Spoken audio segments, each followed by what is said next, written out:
Welcome to ADHD Power Tools, where we give you the tools to unlock the power within.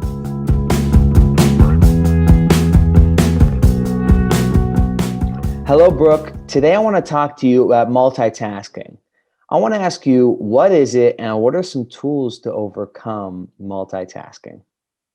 Sure. So multitasking isn't real.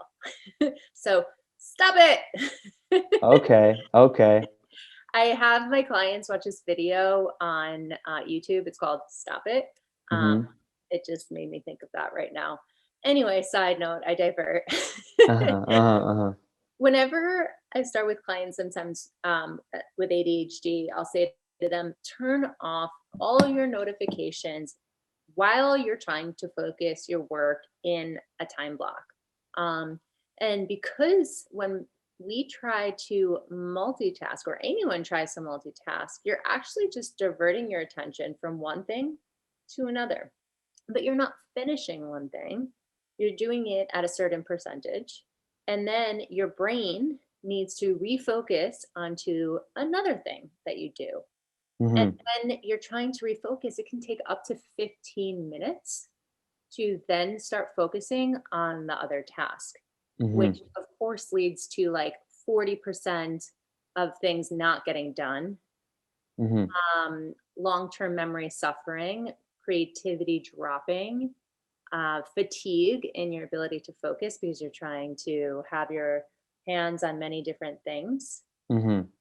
So, in order to stop the multitasking, we need to avoid our distractions like email pop-ups, phone, technology, even if it's in COVID, family that's coming in and trying to ask you a question. Try to arm yourself with the right environment and avoidance strategies to decrease your distractions. Mm-hmm. Also, plan out your schedule, which we've talked about so many times. Yep. Time block one activity at a time and see it through until the end, or see it through for that time. Then Mm-hmm. take a break and then move on to the next thing. Mm-hmm. I like how you say multitasking. There's no such thing. It's kind of like switching from task to another, really. And but when I do think about multitasking, I think, say when I'm driving on my way somewhere and I'm talking to someone at the same time, I have trouble sometimes getting to the place. But I've noticed it's when I don't know where I'm going.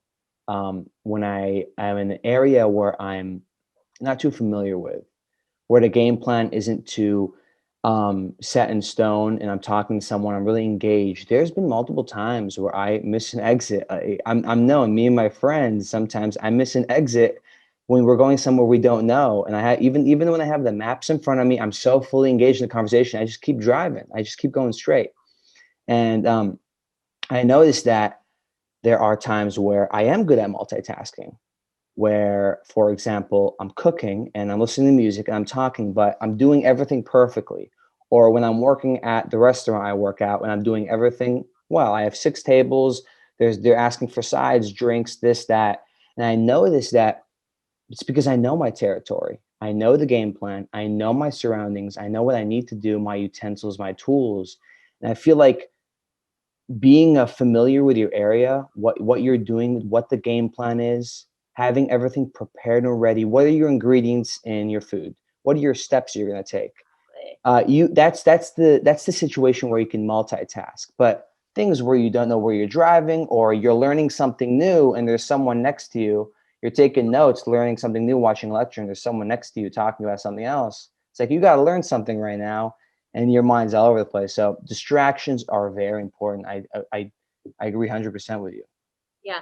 So when you know what you're doing and you're focusing, I want to distinguish between the two because with ADHDers, we have a primary focus and a secondary focus, right? So if we have a stress ball, let's say in our hand, right, and Hmm. we're Hmm. using it, or we're clicking our pen, which I know annoys a lot of people, but if we do something to help us stay focused, it's a secondary thing that we're doing, but we're focusing on the primary thing, Hmm. as long as we're not distracted by the secondary thing. Hmm. But in Hmm. multitasking, if you want to be productive, save time, not get stressed out, be more creative, be as focused as possible on a task, you have to see it through before moving on to another task, right? One task at a time. Yeah, even if it's okay, I'm going to throw my laundry into the washing machine, and I know that's the only step I'm going to do of the laundry. And then after that, I'm going to start preparing cooking. That's not multitasking. It's okay, my plan is I'm going to do this, and then I'm going to move on and do this while the laundry is being washed. Yeah, so you're saying like a stress ball or playing music in the background. It's kind of like having like a filling in that void, I guess you could say, and staying focused on something. Exactly. It's like chewing Okay. gum or listening to music or, walking around while you're trying to get your creative juices flowing or listening to a podcast. Like if you have to do things to stimulate the focus, that's okay. But there's a difference, I believe, in that and multitasking. Okay. Yeah. Awesome.